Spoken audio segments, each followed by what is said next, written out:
Good morning for those of you on the West Coast, and good afternoon for those of you on the East Coast, if I've got that right. It's evening here in Germany. But welcome to the International Passive House Open Days Meet the Affiliates with North and South American affiliates. Really happy to have you here and to help an opportunity to meet some of our affiliates in and around the Americas. So just a quick introduction what the International Passive House Association is. We are at our core a global network of passive house stakeholders. And a lot of that is supported by our iPHA network, and they are unbiased local passive house groups who promote passive house in their regions.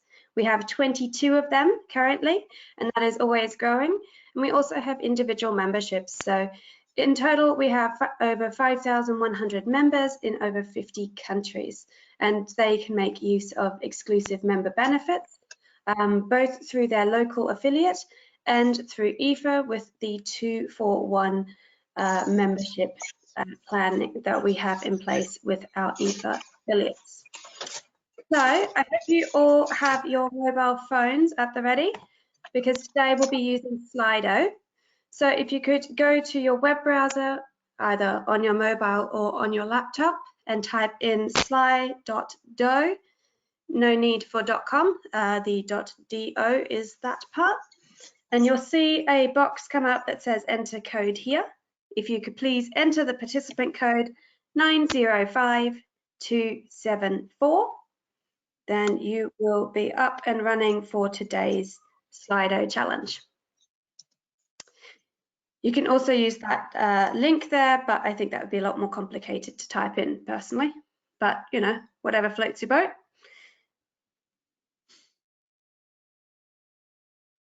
So I'll give everybody a few more moments.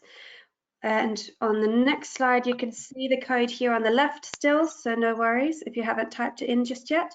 If you go to slide.do, or slido.com apparently also works, then you can get into our polling area. So 905274, and if you can answer the first question, how would you describe the passive house community?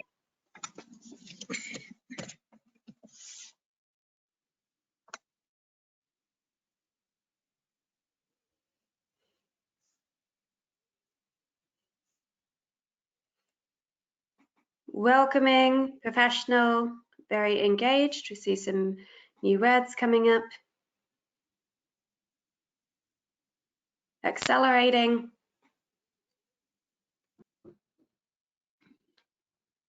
Passionate. I was just trying to work out which word was new. Emerging. Dedicated, active and passionate. All right. Well, good to see that so far all very positive. We've got another question. This is, of course, to give everyone an introduction to Slido that we'll be using today. What does passive house mean to you?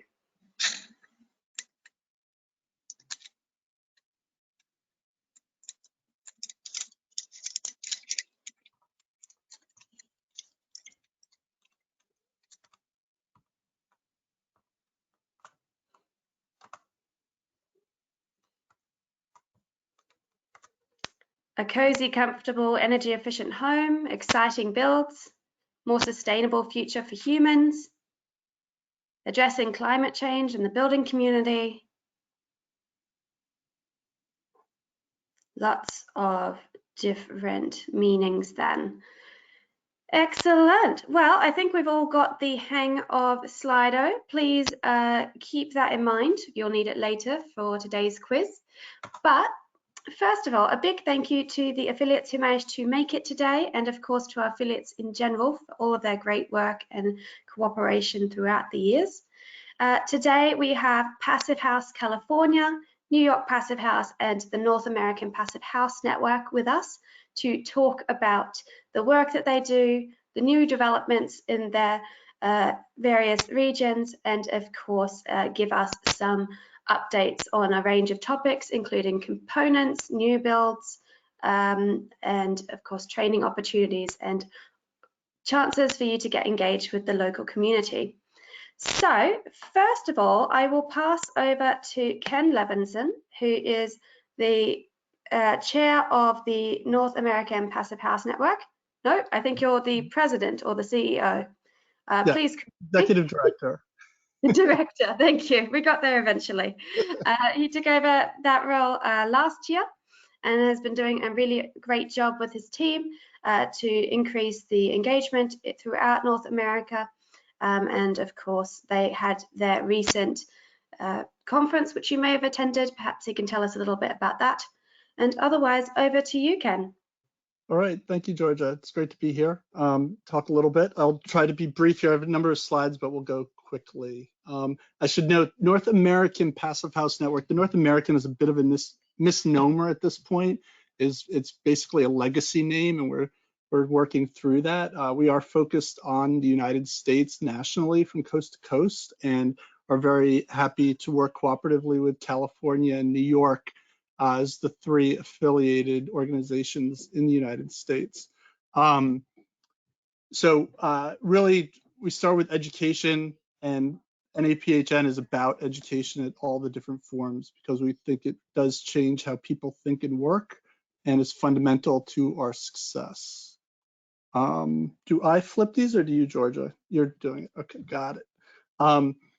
National, international community. I mean, the community is a thing, and generous is what we see a lot. We try to combine with education, with events like NAPHN Live and Spotlight projects and technical details. We have 5 regional chapters at this point, and a national kind of catch-all chapter for those that don't fall in it. And we try to encourage folks within the various regions to meet up and connect online for the last year, and hopefully in person going forward again as well.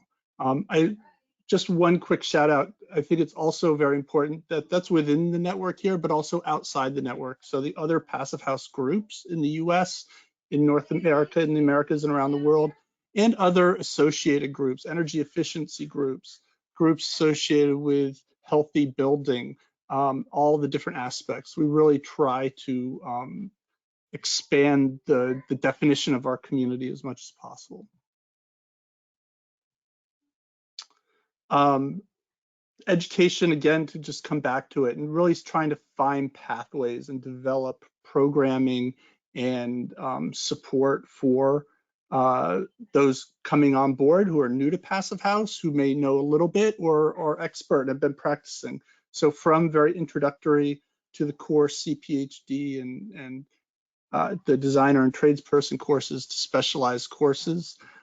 We are bringing on more on-demand courses. The thermal bridging, you're getting a preview, should be coming online any day now, as well as the sessions from the recently completed conference and much more. We'd like to say that building certifications should be seen as part of that, that pathway of education, that really, that apprenticeship and learning on the job, as it were, is critical to really developing your Passive House skills. George, as you mentioned, we just completed our Passive House conference, and it's really been the focus. We did a hybrid conference, is in person, as you can see here, and online. And mercifully, the technology seemed to, by and large, work, and there were no great mishaps. And there was really positive reaction by those who came in person, and generally as well online. I dare say we exceeded expectations, and we're hoping to build on the lessons learned for next year. Great to a wide range of material and input, and they will be available on our website soon, as I mentioned. A big effort since I came on board has been the diversity, equity, and inclusion. It's a conversation that is very intense in the United States and very important. And we have kind of jumped in with both feet from things like the programming of the conference. So we had a number of sessions that really dealt with issues directly, to putting money into it, whether it be targeted discounting to make a more diverse participation in events or in the education as well, to increase diversity in the participation. And finally, at least here, for the moment, is the Centering Equity in Passive House, which we've been working with the NAACP and other sustainability and passive house folks through their Centering Equity in the Sustainable Building Sector initiative. And the accelerator just Thursday night hosted a first session exploring and getting into like how can companies working in passive house, how can individuals, how can institutions take concrete steps and find ways to, even if it's just incremental steps, but move towards engaging in this way. So we're encouraged by that. A really big focus, we're trying to focus on certification of buildings. The certification is so important in terms of verifying the standard, in terms of delivering with high predictability the quality that one wants to see in passive houses. And we're very happy to be part of the formation of the North American Certifiers Circle, which is a group of 13 certifiers, and continue to work with them and we're hoping to promote more robustly the certification that's happening. Between Canada and the US at this point, there's over 1.2 million square feet of certified passive house. That's roughly split equally between Canada and the US. You know, the Canadians hit above their weight for sure. And we're happy to have them working with us. And then over 9 million square feet in the pipeline of certification that we know of from the certifiers. It could be a bigger number. So we see a rapid growth, which is exciting.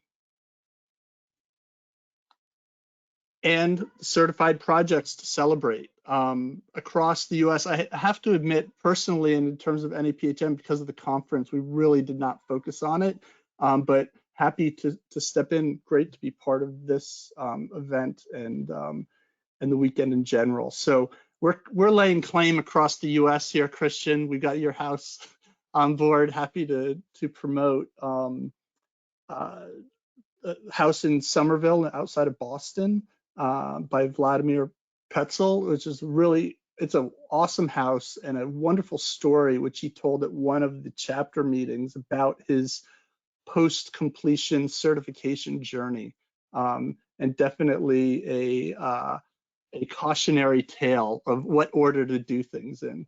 The one in the middle of Minneapolis, today, if you're in the Minneapolis region, noon to 3 p.m.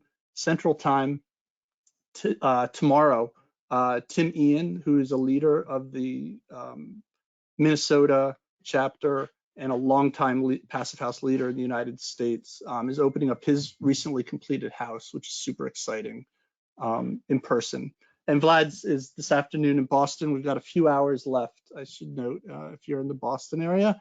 And Christian, really happy to see you doing a live Zoom on your house. And I know there's recordings online as well, and do a shout out for there. And then Sendero Verde in New York, we did a tour yesterday afternoon with New York Passive House, and we're really happy to host that. We had 15 people give a tour of that. 700 all affordable units. These are the 2 lower buildings that are under construction, and there's another 30-story tower that is yet to go up that's part of the complex. Really exciting to see that scale of building happening. Wanted to, or was asked to touch on certified components. It's so important to talk about. I know it's fundamental to increasing passive house uptick. I actually don't know of anything recent. I just went through the certification, the certified component database, and looked at the US and see what we could come up with, and it was interesting. So we have 3 certified building systems from Build Smart out in Lawrence, Kansas, EcoCore in Maine, and Alpha System from Phoenix House in Colorado. They're all very active, which is great. The facade anchor companies one in Iowa and one in Virginia. Super interesting. I actually didn't know about them, I have to admit. If you're on this call, I apologize and look forward to reaching out with them. Ventacity is a leader in ventilation, large central ventilation units, and they are relatively recent. The windows are the biggest component, and they are, I think, slightly because there are windows that are actually made in the US, but there are also companies that are basically licensed or based in the US, but they're being manufactured in other locations and importing them. So we have a wider range. Interestingly, when I just put this together this morning, Darren Macri at Wythe Windows, which manufactures certified windows in New Jersey, very affordable and good. We like to promote all these windows, but they're not on the list here because I don't know why. It's through some partnership, and it's as far as I'm concerned, it's mislabeled at the moment. So hopefully he'll straighten that out. So that's it for the certified. I don't know if others will have more information on that.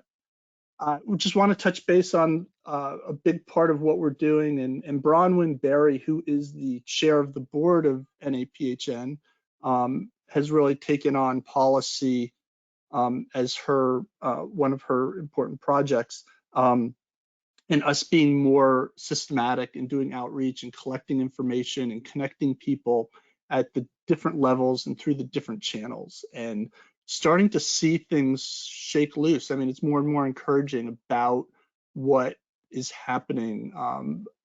It's strange, sometimes we'll hear that some, for example, in Maryland, a state senator has visited a passive house in Pittsburgh, and they come back and they're super excited by what they've found. They go back to Maryland and they introduce a bill into the legislature to support passive house. And then, as one can imagine with a lot of these bills, they're not well written at first, and hopefully trying to help support them to make it as robust as possible. And then supporting that and supporting the ecosystem, trying to deliver reports. So just a sampling and other events. So the Owners Roundtable was a series of reports that came out of the conference last year in 2020. We commissioned Peel Passive House to do a report on certification standards for high efficiency heat recovery ventilation, and did a symposium around the subject in March. And then cost is always at the top of everyone's agenda. And we're in the process of issuing a series of short, very digestible reports regarding costs. So trying to generate that. Then hopefully, I think we're almost done here. And then trying to bring new tools and what we see as being interesting and important in terms of supporting the ecosystem and in terms of building bridges and expanding kind of the sphere of influence, if you will. So as we know, passive house practitioners are very focused on energy balance, as we need to be with certification, but we also have a lot of other concerns, whether they're health concerns, healthy materials, natural materials, or embodied carbon. And super excited to be working with the AECB at Passive House Trust, and the folks that put together the pH ribbon there. And we are delivering a version in imperial units for the United States market for the imperial version of the PHPP. So that one can calculate the embodied carbon hand in hand with calculating the operational energy balance. We are starting beta testing of this July 1, this later in the coming week, and hope to have a really robust product out there later in the summer. We're going to keep it affordable, and we're hoping really for broad uptick, and hopefully bringing in people into passive house that are looking at embodied carbon and not necessarily thinking about passive house. It's another on-ramp.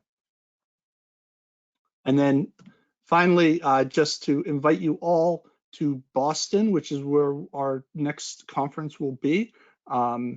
Figuring out all the details right now on that, and it should be exciting. It will be a hybrid conference again. We felt like it was successful enough. We figured it out well enough that we can improve upon it and make it ever more robust. So we hope you can come to Boston in person, but if you can't, you'll be able to attend online. We're really excited. The New England market is growing rapidly, and we're looking forward to being there. So that's it. I don't know. I hope that was within 7 minutes. No worries at all. It was a great presentation, and I'm excited for your conference. I love Boston. So yeah, it's great. Exciting news on the NAPHN front. Now, our next two speakers do not have PowerPoints, so I'm going to stop sharing this presentation so that we can see their faces while we all have a chat. And for those of you interested in asking questions, you can drop them in the chat box in the GoToMeeting tool, or you can also use Slido to ask questions as well. We'll keep an eye on both of them. So no worries there. If you have a question, just jump in with that. So I'll stop sharing my screen. I did promise today's speakers that we do this in alphabetical order, which means New York Passive House, you should technically have been first, come to think of it, because North American, but nonetheless, I went by NAPHN and not New York. Regardless. Andreas, could you please tell us a little bit about what's happening in New York? There's been lots of exciting updates I've seen. And for those of you who aren't familiar with Andreas, he is now the co-chair, is that correct? I'm also executive director of New Passive House. Also executive director. I'm just going to guess that with Jay in a bit when we get to California. Of the New York Passive House Association, and he's been involved since the beginning, correct? One of the founding members. So he'll have lots to tell us. And without further ado, I'll hand over to Andreas to talk about New York Passive House. Thanks, Georgia. Thanks for having us. Yeah, my name is Andreas Benzing. I'm the executive director of New York Passive House. New York Passive House was formed officially in 2010. I think we started in 2009 with Ken Levinson, Flores, Guzman, and a couple of other people. We actually restructured New York, or started to restructure New York Passive House a little bit last year during COVID. We installed an executive director to have a better organization and move forward into the next, hopefully, 10 years. So I initially, I stepped down as president last year and took over the executive director post, so to speak, initially, until we can really move forward with and find someone who can fill the job over the long term. We have concentrated over the last year or the last few months on restructuring our website. So we've launched our new website a couple of weeks ago. We've done that work together with Passive House California, so we have a similar structure currently. We revamped our membership kind of management system behind it, so everything is hopefully much simpler for everyone to get involved. And we made our website a little bit more interactive, so you can now submit, for example, a news item on our website. You can soon submit an event to our website. We have a new job board, so where professionals can post, and that's all automated now, submit a post for a job that already worked, as I heard from Stash, who got someone new for a new position through that job posting. And we also will include a couple of more benefits for members, like if someone's asking for a professional or for a product, we'll have an system where then our members get a lead and can then follow up on those requests. So we hope that the website makes it a little bit more interactive, but also more beneficial for specifically our members, and that's our focus, to grow membership from there. We worked on, together also with Passive House California, on a Passive House Project NAPHN. We transferred, we started that work on our own website 2 years ago. And we have now started to work with Passive House California to do a map together. And that also launched a couple of weeks ago. And there you can now submit projects as well. And it should be a collaboration, hopefully, with NAPHN and CAN, and also, of course, with PHI and Georgia. We concentrate a little bit now also on, so after COVID hit us, we started to do a lot of events online as well. We did our architects focus, which is very popular, where we invite architects to talk about their work and have what we call a project spotlight kind of for a component light as well, which is very popular as well. And continuing, we want to continue that work, but also started to do some courses. We want to concentrate on the continued education outreach. So we did a Passive House a P2P course, 1, 2, and 3, which is kind of the basic course for everyone to take. And it's delivered online. We use Canvas as a learning management software, which is widely used by universities in the US. And it seems to work fairly well. So we did course 1 and 2 already. We had about 25 people join that course, and we'll start course 3 in 2 weeks. And we intend to make those courses available online, fairly cost effective, and managed through Canvas. So that's quite exciting to us. We're working on a PHP course and also on a new course which will link P2P to Rhino. So we, at May, we want to attract students and also the younger professionals to come on board early enough to learn about Passive House and also make it more attractive to the younger professionals. I think that's important work. I think we want to emphasize. And that course will hopefully do that, because Rhino is, of course, a tool a lot of students and the university use, and it should be a very exciting course.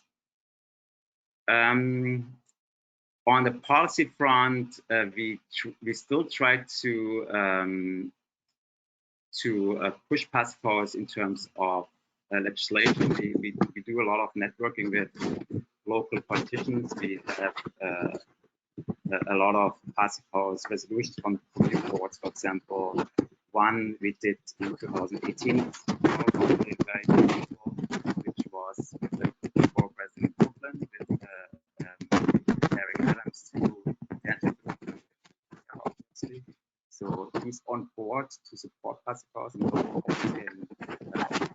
One second, Andreas. Apologies. There's a little bit of feedback on my side. I don't know if it's affecting everybody. Yes.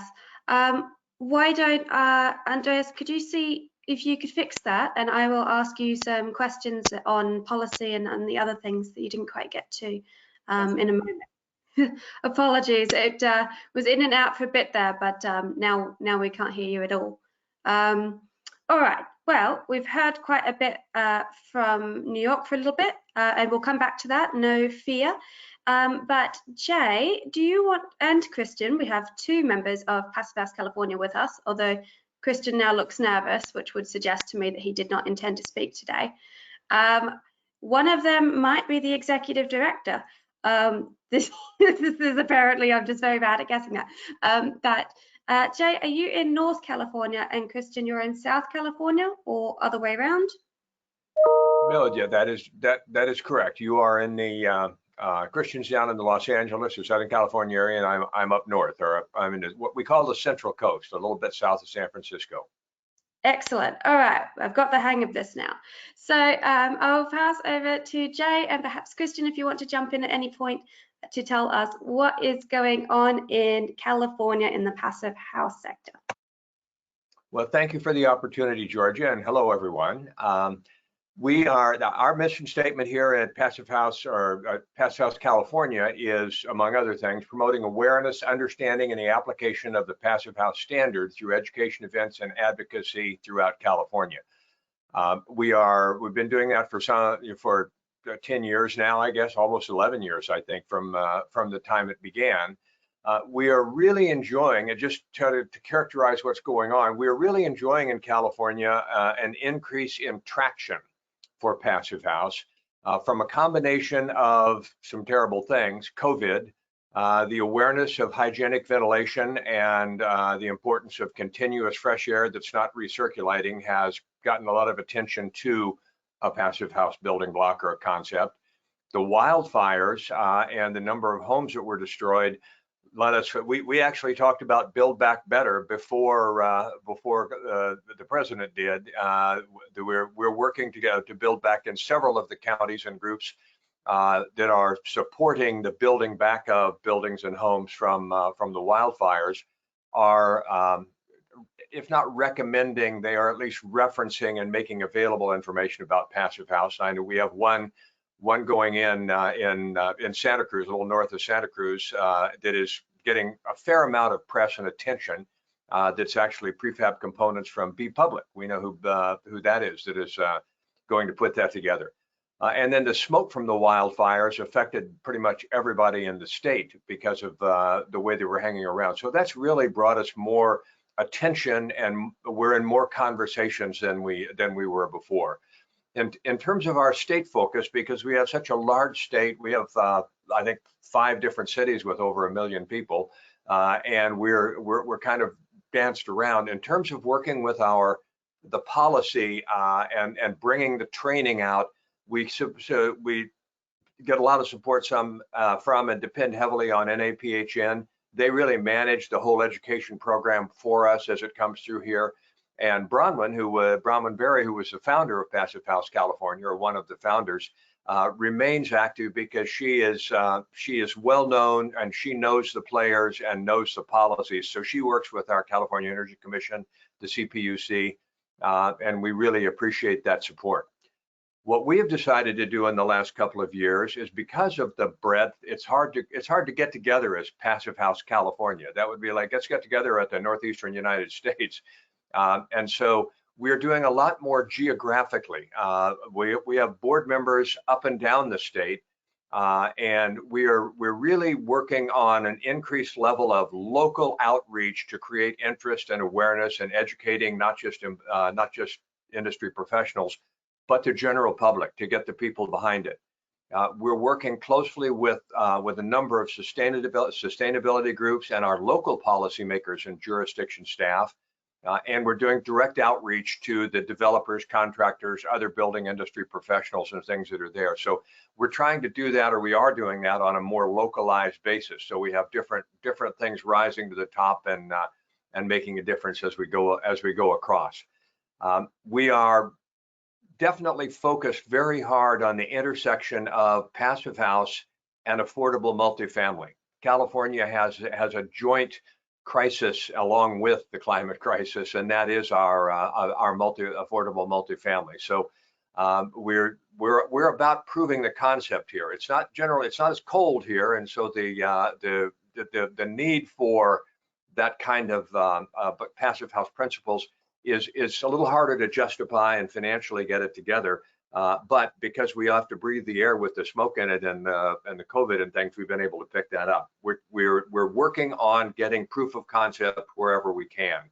Some examples from here on the Central Coast, where I am, or in Northern California, our local military base is redoing 150 houses, the residential units. Some of them are duplexes. But we got involved with them. They came to an open house we had at a passive house that survived a wildfire, by the way. But they got involved, and they are doing a pilot. They're taking half of one model of the different models of homes that are being built, and they're building half to the passive house standard to get a pilot project and connected. We're very excited because the organization that's doing it is a national organization that does military bases throughout the world, actually, for us. And so getting that proof of concept could hopefully, in a few years, make a difference to our to our combat readiness, because everybody will be more healthy and comfortable than they have in the past. We were successful in getting a local city here, had 4 lots that they wanted to designate for a multifamily, so they put out an RFP and it's strictly affordable multifamily. And we were able to get them to incorporate in the RFP as an addendum the building blocks of passive house. doesn't say necessarily, the word passive house is mentioned, but it's really about extreme efficiency and healthy indoor air quality, both of which are big issues with with what we had going on with the wildfires, et cetera. And so we have 4 buildings that are, they're still in the selection of who's going to get to build them phase. But we've been talking with essentially all of the developers that are applying, and there were points associated with saying what you would do in terms of air tightness and thermal bridge analysis and some of the building blocks of passive house. In addition, we are, fingers crossed, we have a 5-story, 120-unit, all affordable multifamily building where the developer, the architect, the jurisdiction, the local builder who's going to build just the ground floor, and the prefab manufacturer are all working as a team, in this case right now with RDH, and they are pursuing aggressively passive house. So we are hopeful that that will be our first passive house, completed passive house multifamily building here. But the four projects in Monterey might get ahead of it, and we have another one that is a market rate with 25% affordable that is leaning in also in the local area. So we're very excited with all of those things that are happening, and with it happening, it's getting us to be more. We're getting more attention from others. In California, we have a very active decarbonization movement, and we are trying to align with. We are aligned with them, of course. We don't have to be all electric to be passive house, but being aligned with that group, with the Efficiency First group, with the RINs, the regional energy networks that we have in California. We of course do have a horse in the race, but we're making an effort to be in the saddlebags of every sustainability horse that's running forward. And we're having some success with it because, of course, passive house, whatever you're doing that has to do with sustainability, if you include passive house in it, it makes it better, faster, further, deeper, longer, better. So we're doing that. We have a new website, as Andreas mentioned, and Christian, who is not going to speak, he was really the prime mover and carrier of water. I apologize, guys, for not wearing a black shirt today, but the website has had a huge difference in terms of our being able to point people out at things, attract them, and work through across. And so it's really working very, very well. We are talking in terms of the building blocks of passive house rather than say passive house. What we found, as we learned from the folks in Northwest, that if you say air tightness and why you should have it, everybody nods. And if you say yes, and you should have really good strategic and climate specific insulation, everybody nods, and they nod about all of those things. And then you say we're going to do passive house, say, oh my God, no, we don't want a yurt with a window. Just the passive house frightens them, but the building blocks, we're going with it. In fact, we have one coming up now, a new workshop that we are putting together for architects in California that will be called Selling the Value of High Performance. And coincidentally, it's all about passive house. But that's the part that goes here. And one thing just one last thing to leave with you, something that has really helped me and us out here is the phrase that quality is more than the absence of defects. The whole building code process is about avoiding things that are bad.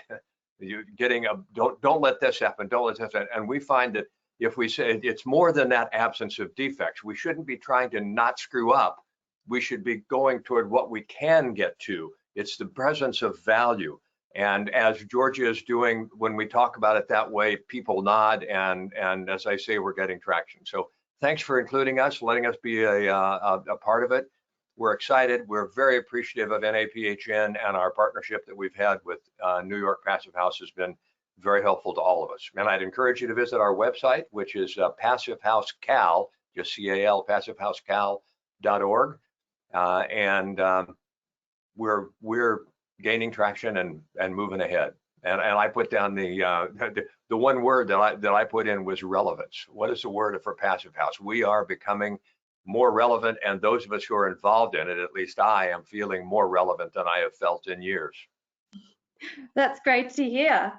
Thank you for your positive talk. It's so great to hear all of the amazing things coming out of Passive House California, and of course out of the US in general. We have two other affiliates in the North and South American region. We have Passive House Canada and Instituto Passive House Chile. Apologies to anyone who speaks Spanish for my appalling pronunciation, but I learned German at high school and now I'm in Germany, so this is how things go. I just wanted to quickly mention some of the great work they've been doing. Of course, Passive House Canada has a really large focus on training and capacity building. They work with the NAPHN a lot on different studies and training and things that Ken actually already mentioned. They, of course, have also got some very large scale projects in the mix at the moment, including some high rises. So if you are interested in tall buildings, Passive House Canada is a really great hotspot to ask about those. And in South America, we have one affiliate at the moment, but we will have two by the end of the year, both in Chile. One in the south in Patagonia, Austral Passive House, who will be joining us later this year as our second South American affiliate. And in central Chile, we have the iPHCL, so the Passive House Institute of Chile. I will save you my Spanish pronunciation. And there's been a lot of really interesting projects coming out of South America and Central America. There's been a wide array of professionals taking Passive House training in Mexico, in Chile. There's also been a lot of movement in Argentina. And I have been told by Juan, who joined us tonight, that we have a few people from Ecuador today. And while I'm not familiar with any Passive House developments in Ecuador yet, I do hope to see those in the future. It's been really nice in the last 2-3 years to see the Passive House community coming together in South America. There have been a lot of stakeholders in South America for the last decade or so. Marcelo Hunchania, I'm also appalling pronunciation, apologies, and quite a few others. And now that the numbers of trained Passive House designers and tradespeople is growing, and the desire for Passive House projects is growing, we're seeing a lot of movement there. So what I will do is I will turn the screen sharing back on and I will go through the different topics, and we'll make sure that Andreas can tell us all about New York Passive House in the meantime. So I will just share that. And we have some questions. Again, if you have any questions at all, do pop them in the chat or use the Slido app where we can make sure those questions are answered. So I think all three of you covered this very, very well, but are there any particular new buildings or retrofit projects that you didn't touch on that you'd like to mention to today's audience? Perhaps Andreas, something exciting happening in New York? No, I think we just see an uptick in larger buildings here in New York, specifically in Manhattan. I think affordable housing market is booming, so to speak, with passive house buildings, and it's certainly a new trend compared with initially, like 10 years ago, we started with a lot of brownstone buildings and smaller buildings. So we see a lot of many more larger buildings go up to the passive house standard. Excellent, and probably quite necessary in such a heavily built up area that there are high rises, passive house high rises ideally. Ken, can you tell us about some passive house developments in states in the US that maybe weren't mentioned today?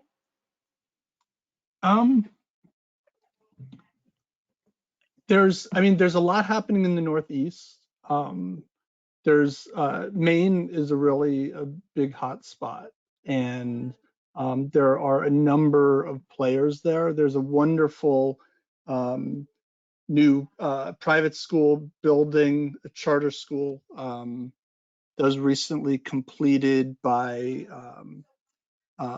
Matthew Amalia and his firm outside of Boston, which is a really interesting project. I was going to say, it comes back to New York. The one thing I wanted to add in any case was, I think it's interesting to see bigger established firms taking on passive house now. I think up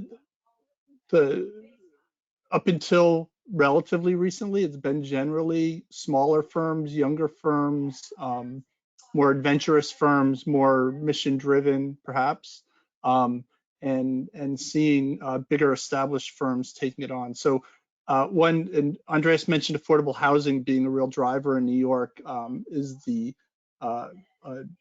new development that's just opening in the Bronx that is designed by Cook and Fox Architects, which has been a real leader in sustainable building. So it's really nice to see them finally doing their first passive house. You're wondering, their claim to fame was One Bryant Park, which is, this great symbol of green building, which of course its energy usage is appalling. But we're seeing the transition there. There are, various things happening across the country. It still tends to be quite bi-coastal, unfortunately.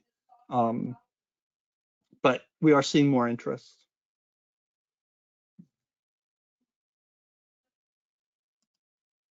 Oh.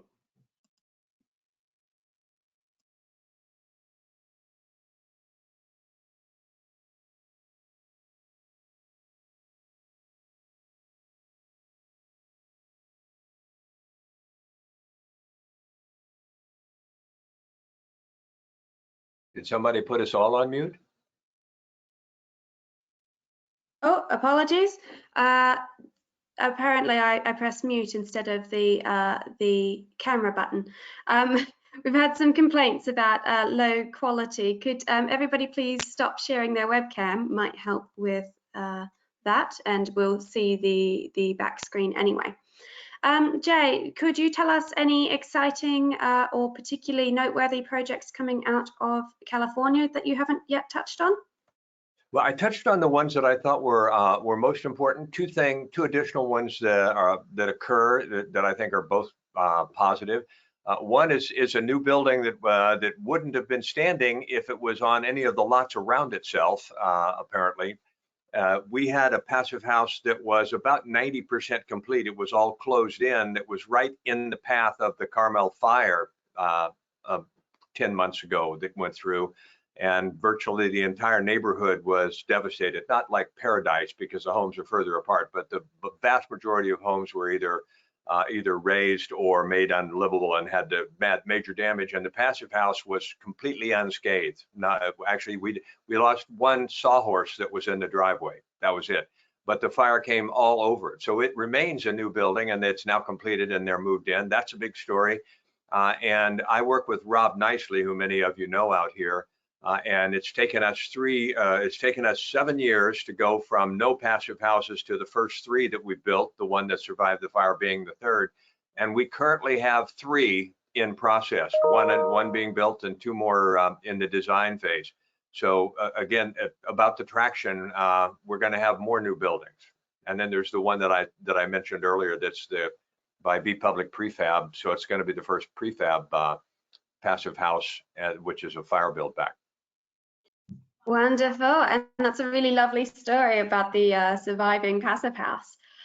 We saw from Ken a really great detailed explanation of components coming out of the US, and indeed I am not personally aware of any very new components, but there is a wealth of locally made components available in the US and in North America. So because you've already gone into that for us, Ken, perhaps the 3 of you could quickly tell me what new component would you like to see coming out of the US in the next few years? Ken? Well, I'd like to see many different component types. The more window manufacturers, we are fortunate to have a number that are actually making them in the US, but we definitely need more. And the ventilation system, I think, Ventacity has the large central system and is a real market leader there. It would be great to have something smaller for residential scale. And I think, all of the different attributes of of the systems, more building systems, more of the like to see more storefront and facade systems in general. I think there's one of the things that we're seeing is there is a growing appreciation in the American market that they're going to need to change how they do commercial building facades. That's not going to cut it, and they're looking towards Passive House. And there are a bunch of manufacturers in Europe, and we'd love to get more of their products over here and encourage more Americans to feed that. Wonderful. And anything to add to that, Jay?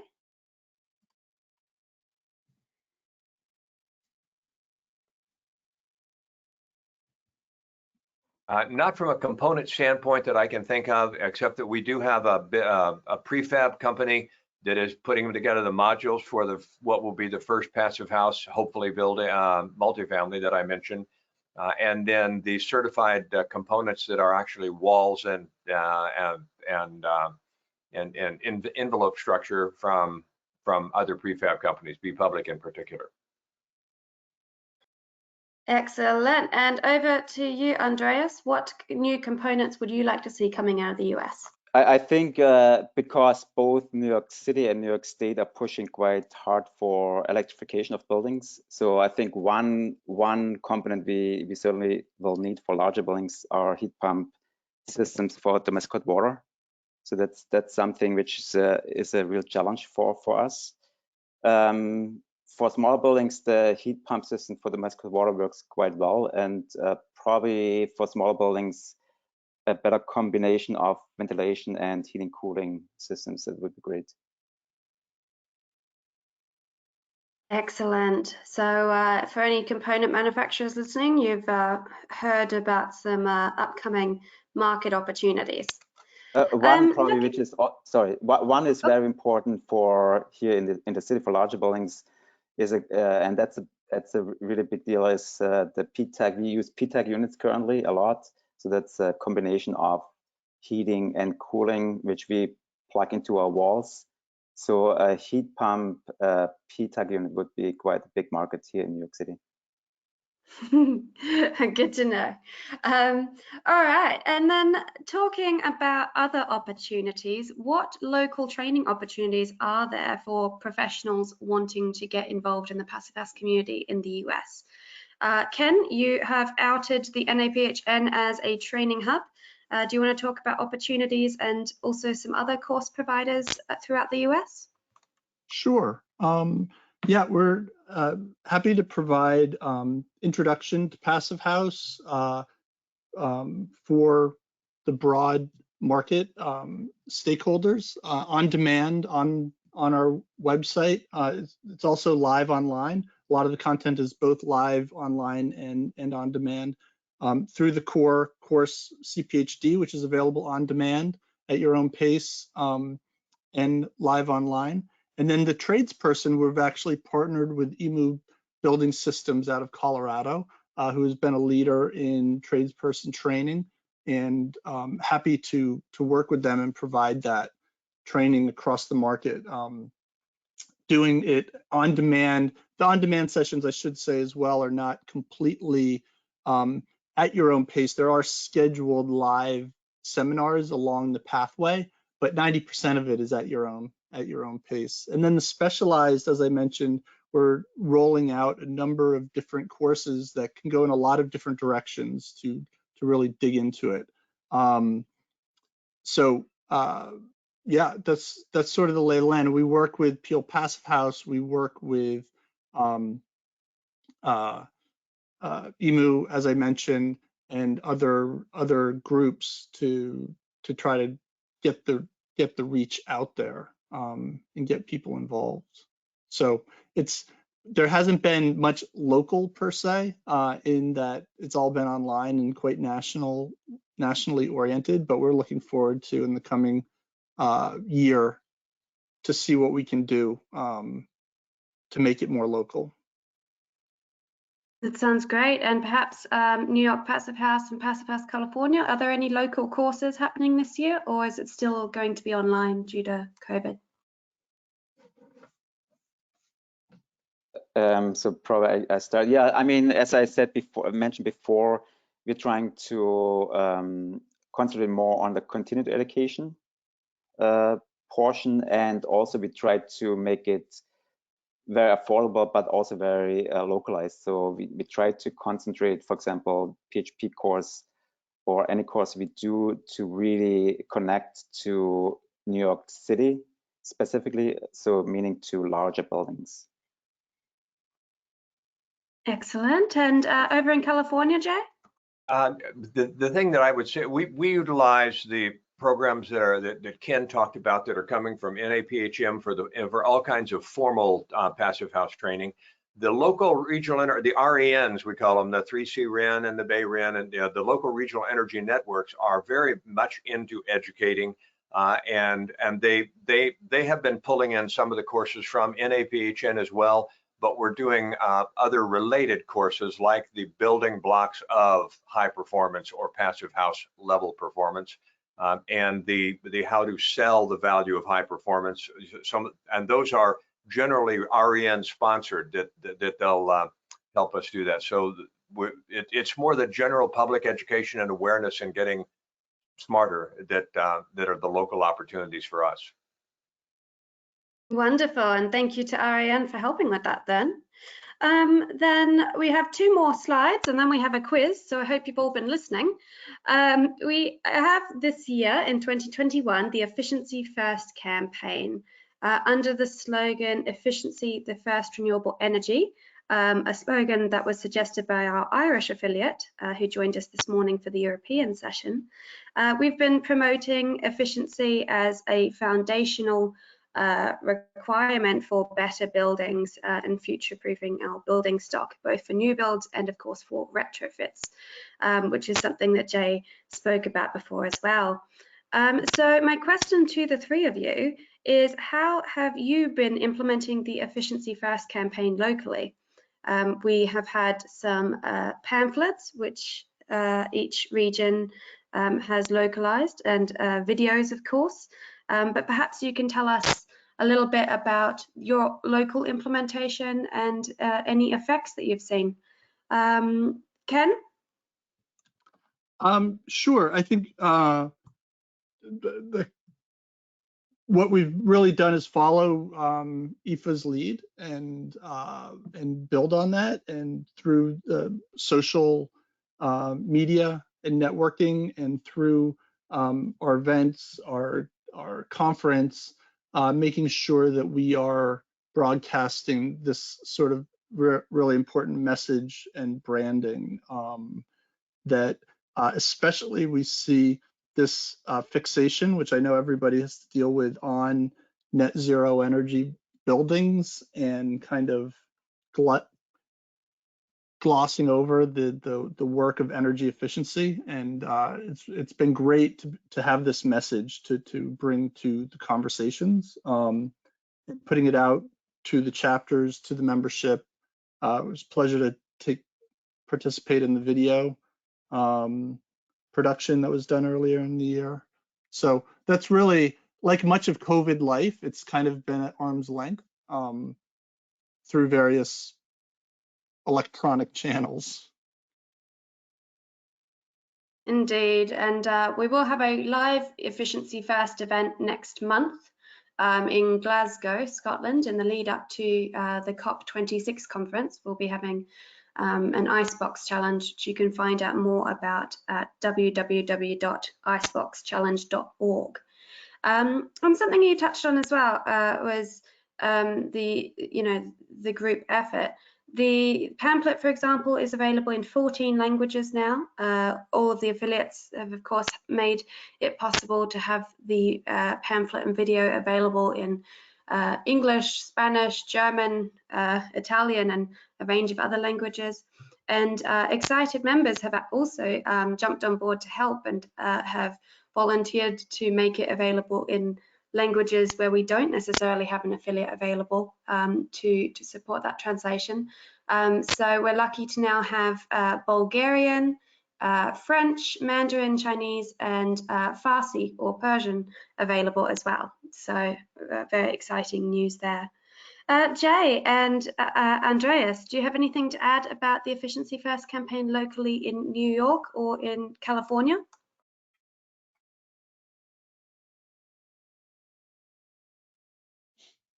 I was waiting for Andreas, but I'll go. A couple of things. You know that you saw that we had one of our monthly epiphanies was about efficiency being the first renewable. So we took advantage of that. The Efficiency First it actually originated in California, an organization called Efficiency First California that became Efficiency First across the country. But it's about making things efficient. It was more about retrofits is there, but we are partnering with them, are not officially affiliated, but but we support one another. And then the idea that efficiency is the first step, efficiency of your existing buildings and new buildings is the first step in decarbonization. That positioning, I think, is really helping us get the attention of the decarbonization movement. Yeah, we see it as similar to both Ken and Jay. I think it helps us to push the idea, since we have a lot of zero energy movement, and especially the electrification. A lot of people forget that efficiency is probably the first and most important step before we electrify a building. So it helps us to make that point clear, that efficiency is something you cannot just put on the side, but center of that idea of electrification, for example. It's a very important point, which brings to mind we have an excellent article by Bronwyn Barry, one of the founding members of Passive House California and now president of NAPHN, who wrote about the primary energy renewable factors, electrification, and our all renewable future. So you can find that on the iPHA blog. It's, I think, from 2018, but still as relevant as ever. Okay, and the final slide for today before we quiz everybody is on engaging with the local Passive House community. And so a question to the three of you: for those who aren't already engaged or a part of the Passive House community locally but interested in getting involved, how can they join in on events or find out more about Passive House in their region? Perhaps Andreas first? Yeah, I mean, we try. Outreach is tough to get people, involved on a more deeper level. I think we do try to do a lot of free events to make it known. We try to make it attractive. I think that's an important part. So we always try to connect a Passive House to excellence in architecture, for example.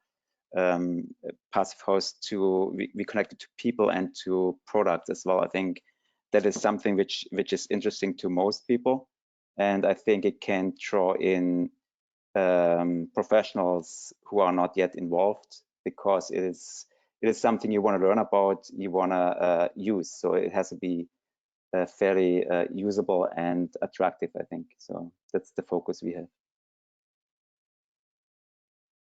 Thank you, Andreas. And Jay, what about getting involved with the Passive House community in California?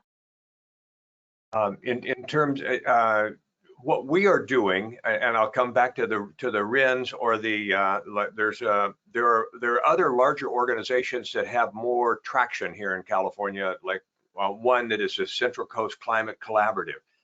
But we are engaging with them as Passive House, as I said. So we're trying to get a seat at the table with the other larger movements that are there. And of course, in terms of other people in our Passive House community, where they can come as members, donors, sponsors. We copied New York in that we now have a company organization membership, and we have not yet launched it, but the partnership or the affiliation with decarbonization movement or the different RINs and the things like that. We're looking forward to a mutually supportive relationship. So it's more us engaging as a passive house community, engaging with the larger sustainability, affordable housing, social equity community. Wonderful. And over to you, Ken. How can people get engaged with the Passive House community, and what opportunities are there in the coming weeks and months? Yeah, so through our website, of course, naphnetwork.org, and then for the 6 chapters that we have, 5 regional and 1 sort of catch-all, there are communities within each of those, and there are events that are both national and local in focus to meet up online. Typically, they're once a month for the different chapters and talk about various agenda items in terms of larger engagement and moving the movement forward, but also to share Passive House stories, to share something about a project or a process or something that's come up and chew on it as a community and build those conversations.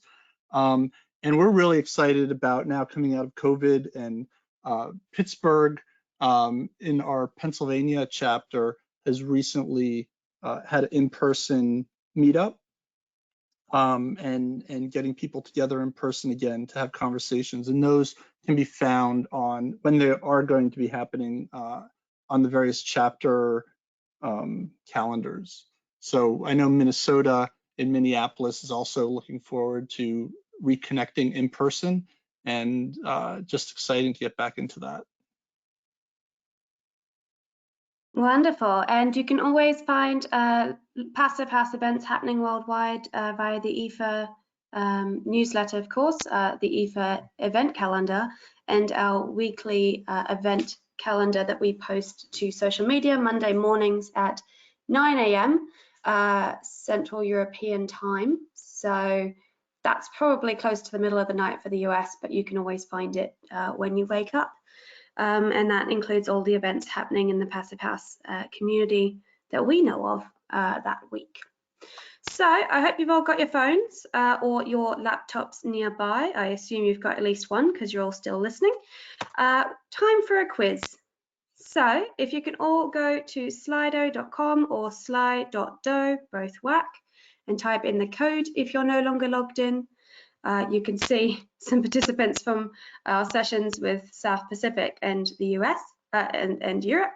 I'll give everybody a few moments to sign in, and then we'll be off to a start.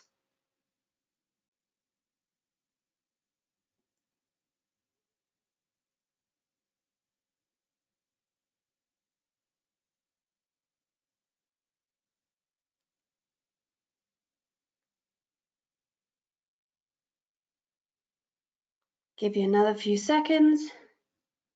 20, okay, I think pretty much everybody's logged in now. Should be about right. 20, oh no, I was off. 21. All righty then. So, first question. What are iPHA affiliates?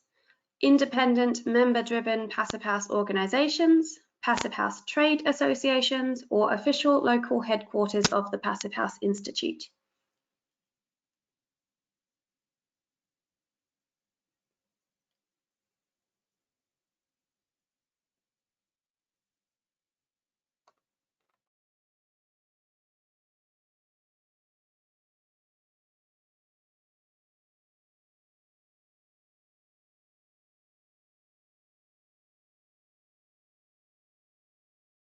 Give you a few more seconds.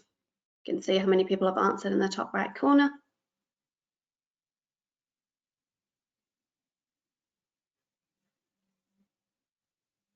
And if iPHA affiliates are independent member-driven Passive House organizations. So the International Passive House Association affiliates with local, unbiased and independent Passive House associations that are open to all members who are interested, and we then collaborate with them to help promote Passive House worldwide. Next question. How many iPHA affiliates are there currently? 12, 22 or 32?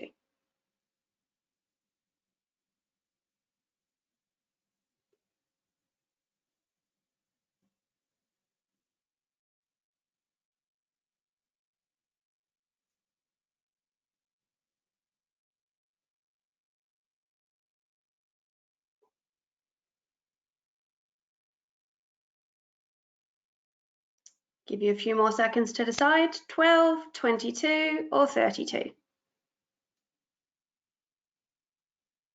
Make sure you click send on your answer or it won't register. Ah, I see somebody use that tip. Excellent. There are currently 22 iPHA affiliates, but there should be 23 by the end of the year, and hopefully more. We are always looking to expand the iPHA family and add new groups to the iPHA affiliate council, so do get in touch.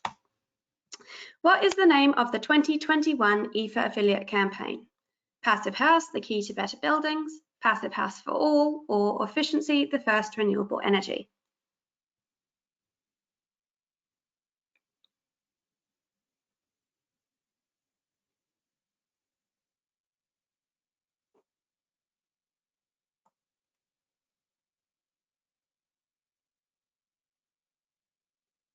Okay, the answer is Efficiency, the first renewable energy. Passive House, the key to better buildings is the motto for this year's 25th annual International Passive House Conference, which will take place online and in person in Wuppertal, Germany this September.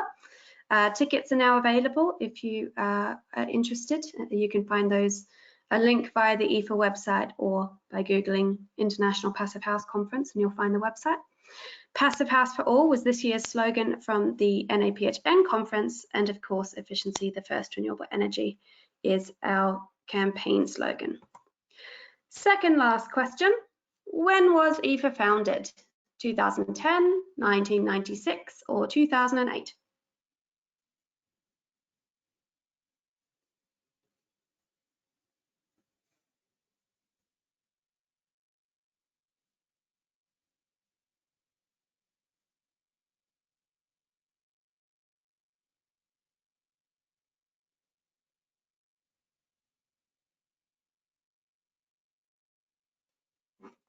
So iPHA was founded back in 2010. 1996 was the year that the Passive House Institute was founded, and while I'm certain 2008 was an interesting year for Passive House, nothing particularly notable regarding iPHA happened then.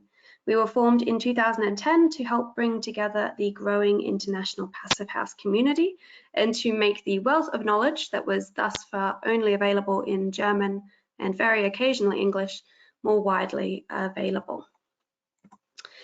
And last question, what is a benefit of joining your local affiliate association?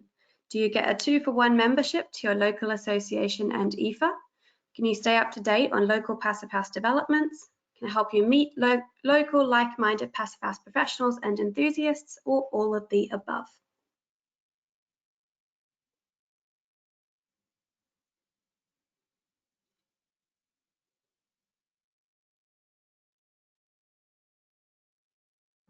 Excellent. All of the above. I see everybody was very certain about that. So, as I mentioned before, it's always worth joining your local affiliate association. For the price of the local membership, you'll get an included iPHA membership, which will keep you up to date on the local Passive House events and news and developments, but also on the international ones through us.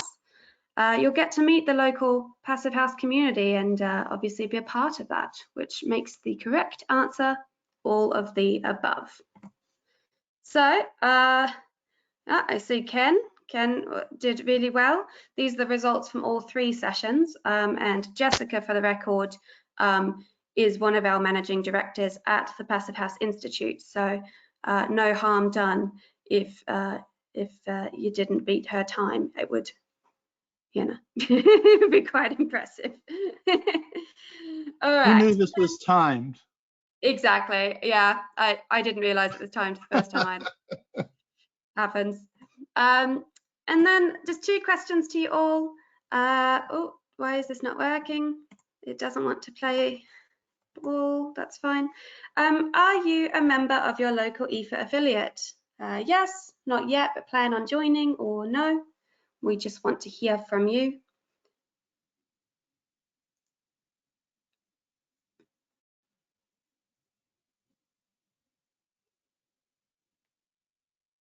Always nice when people are planning on joining.